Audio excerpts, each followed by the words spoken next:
How to create a shopping list on Target. Hi everybody and welcome back to our channel. In today's video, we are about to provide you with a step-by-step tutorial that we can follow if we want to create a shopping list on Target. So without any delay, let's just dive right into the video and get started. So first of all, we can open up the Target application or basically go to the Target website and sign in into your account if you're not signed in. After that, we just need to search for the items that we need to create up a shopping list. So go ahead and search the item that you would like to list. You can use the search bar at the top if you want and find the specific item.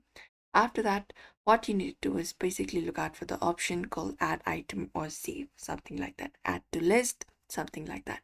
We also have this option directly here, so we can click on this option called add to list for the item that we would like to add to a list. So go ahead and do so and the item will be added to list. You can just go over and view it. You can look out for this option called add to list and click on this option called create a new list. For example, furnitures or any items. So go ahead and confirm it up. After that, keep adding items until your list is complete. You can just go over and find the item that you would like to add. For example, this item right here as well. And once you've done so, again, find the option of add to list for that following item and go ahead and look out for add to item. For example, furnitures.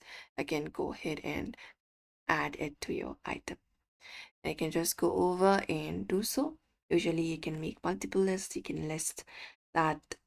Usually it can help you. List are those that will help you organize shopping before checkout. You can often move list item directly to your cart. And that is how we create a shopping list on Target. It's super easy. So we hope this video was helpful. Give this video a like and subscribe for more.